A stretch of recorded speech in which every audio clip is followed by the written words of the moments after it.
All right, let's get right into it. We're going to talk about something from your childhood, something you think you know really, really well. But what if I told you its entire identity is a lie? Yeah, just think about it for a second. That dusty white stick. Remember using it for math problems on the blackboard? Or drawing a hopscotch grid? Or, just clapping your hands together to make that big puff of white powder? We all called it chalk. But what if it wasn't? So, that brings us to our first big point. It turns out that totally familiar classroom staple, it's been hiding a secret, and we are about to blow its cover. And here it is, the big reveal. The chalk from all those school memories? It's almost never actually chalk. It's a mineral called gypsum. So, okay, that's a new word for a lot of us. What's the difference anyway? Okay, so when you look at them chemically, they're worlds apart. Real chalk, that's calcium carbonate, which is basically a kind of limestone. But the chalk from our classrooms, gypsum, that's calcium sulfate. It's a salt mineral. So you've got carbonate versus sulfate. It sounds like a small change, but it means they come from completely different places. So let's talk about the real deal first. Actual chalk has this amazing backstory. I mean, we're talking millions of years in the making. It's formed from the tiny calcium-rich skeletons of plankton, these microscopic sea creatures. They die, sink to the bottom of the ocean, and over eons, they get compressed into these huge deposits. Think of the White Cliffs of Dover. It's literally the history of ancient life you can hold in your hand. Now, gypsum's story starts out kind of similar. It also comes from ancient seas. But here's the twist.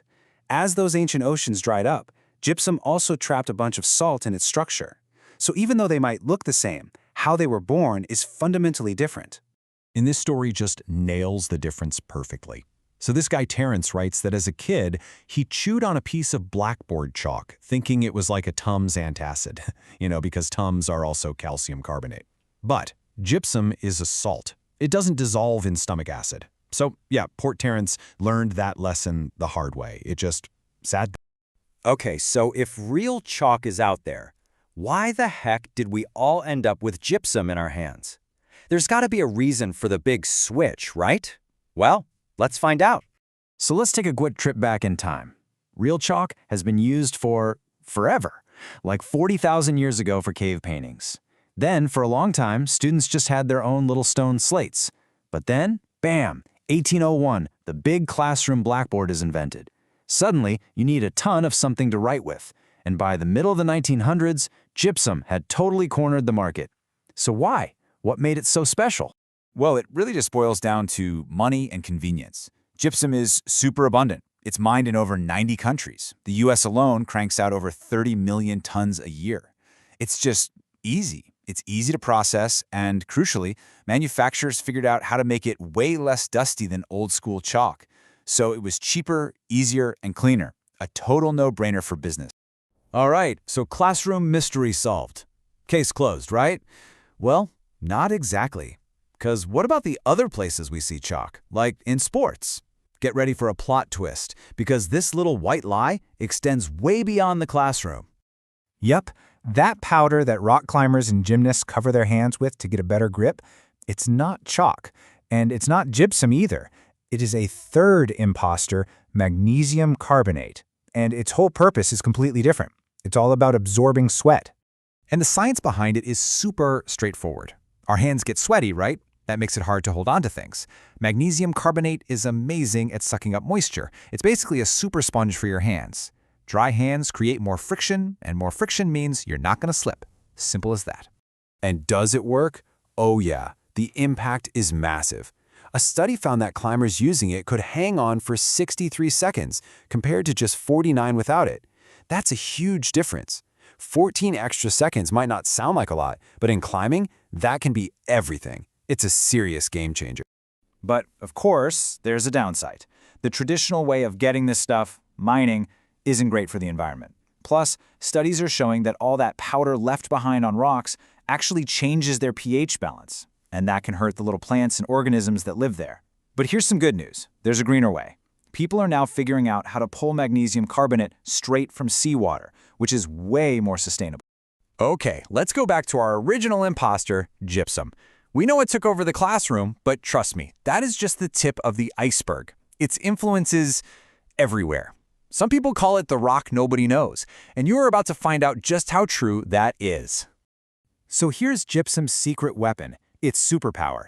It is the only natural thing you can grind down to a powder, and then, just by adding water, turn it right back into a hard, rock-like state. That one incredible trick makes it one of the most useful materials in the world. And the places you find it will blow your mind. Okay, surprise number 1. It's in your tofu! Yep, it's used as a binder to give tofu its shape. And hey, bonus, it adds calcium. Surprise number 2? It's in your beer. Brewers actually add gypsum to the water to get the mineral content just right. It helps make the beer clearer and can even improve the taste. I mean, who knew? Okay, this next one you might have heard of. If you take the water out of gypsum, you get plaster of Paris. For art, for casts on broken arms, that's that superpower we were talking about, right there in action. Seriously, the list just keeps going. Gypsum is an ingredient in cement, in fertilizer, even in hair products and glass. But its biggest, most important job is the walls all around you. Gypsum is the key ingredient in drywall. And how important is drywall? Just think about this number, $3 billion. That's how much the drywall market is worth in North America every single year. A massive, multi-billion-dollar industry, all built on this one unassuming rock. And this is where it really gets important, because gypsum is naturally fire-resistant. That drywall in our homes and offices is a critical safety feature. It's in over 97% of buildings in the US, quietly keeping people safe. So that stuff we thought was just for blackboards, it's literally the material that builds and protects our modern world. So, there you have it. A huge, everyday deception that was hiding right under our noses the whole time. It really makes you think, doesn't it? If we were all wrong about something as simple and basic as chalk, what other everyday objects out there are not what they seem? What other secrets are just waiting to be uncovered?